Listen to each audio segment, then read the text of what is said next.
안녕하세요, 미부기입니다. 지난주 엔비디아 실적 이후 시장 높은 변동성을 보이며 마감했습니다. 엔비디아는 역대급 실적 발표와 함께 3% 수준까지 상승했지만 곧바로 다음날 장대 음봉 나오면서 주요 빗각을 이탈했습니다. 그래서 눌림 매수로 진행했던 엔비디아 포지션은 손절로 대응했어요. 하방 지지 및 추세 전환 확인 후 다시 포지셔닝 진행할 생각입니다. 다만 전체적인 시장으로 볼 때는 추세가 훼손되지 않았어요. QQQ는 여전히 600선을 지켜주고 있고 SPX 역시 6800선 지켜주며 핵심 라인을 지지받고 있습니다. 빅스 또한 계속해서 20 아래로 하방 압력 받고 있고요. 그리고 주말간 이스라엘의 이란 침공 소식과 함께 비트코인과 이킨 나스닥이 하락하는 등 변동성의 출발을 알렸지만 미국이 이란의 최고 지도자 하메네이 사망을 발표하면서 다시 저가 매수세 유입되고 있습니다. 비트코인과 이더리움 모두 아래꼬리 길게 달면서 현재 11선 위로 올라왔어요. 비트코인의 경우 2월 어떤 아래꼬리보다 길게 달았습니다. 현재 지지율이 낮은 트럼프 대통령 입장에서 펴질 수 있는 최고의 전략이 아닐까 싶어요. 외부의 적으로 시선을 돌리면서 최대한 짧은 시간 안에 전쟁을 종결시키고 있습니다. 증시에 최대한 부담을 주고 싶어 하지 않는 트럼프 대통령의 의지가 느껴지는 대목이라고 봐요. 지난번 마두로 사태도 보면 주말간 속전속결로 진행했었는데 이 역시도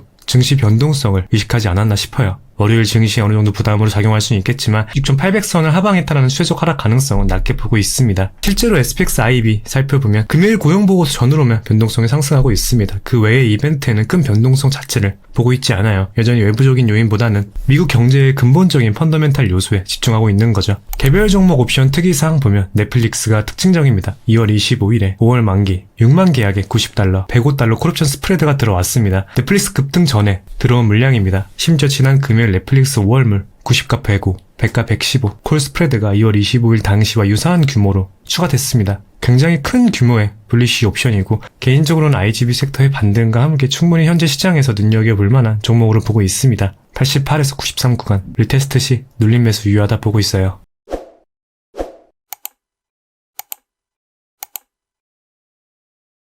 그리고 이번 주 샌디스크 흐름도 중요하다 봅니다. 현재 샌디스크 일본 구조를 보면 2월 한 달 동안 $680와 $620 사이에서 삼각수렴을 만들며 변동성이 점점 압축되고 있습니다. 거래량도 축소되면서 패턴 자체의 신뢰도는 높은 편이에요. 시계열상으로 이번 주 발산이 나올 가능성이 높아요. 이전 추세가 상방이라 추세가 지속될 가능성이 통상 50% 이상이긴 하지만 그럼에도 가장 먼저 고려해야 할 부분은 하방 시나리오입니다. 만약 $620를 이탈하게 되면 단기 지지 구조가 무너지면서 최소 50일 이동평균선 수준까지 하방이 열리게 됩니다. 이 구간은 지금 단순한 가격 조정 이상의 의미를 가져요. 왜냐하면 이 흐름은 현재 메모리 중심의 반도체 흐름에서 팹미스 중심으로 수급이 이동하는 순환의 시작점이 될 수 있기 때문입니다. 샌디스크 $620가 지금 마이크론 $400로 치환이 돼요. 실제로 과거에도 반도체 섹터 내에서 이런 삼각수렴 발산 이후 섹터 내 순환 흐름이 달라졌던 사례가 여러 번 있었기에 수렴 발산 체크하는 것이 3월 순환 파악하는 데 있어 중요하다 봅니다. 반대로 상방 680 라인을 돌파하게 되면 현재 삼각수렴은 상방 페넌트로 확정되면서 신고가 경신을 시도할 가능성이 높은 구조로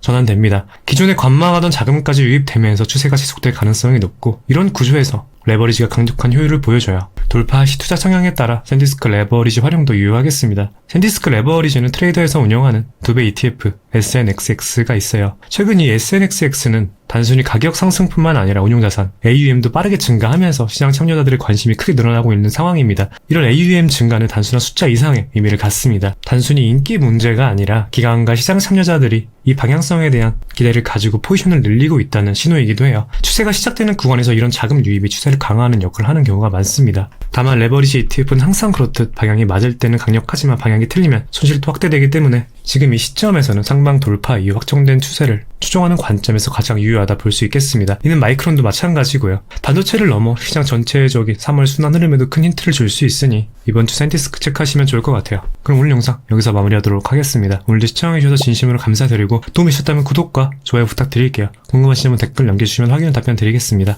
감사합니다.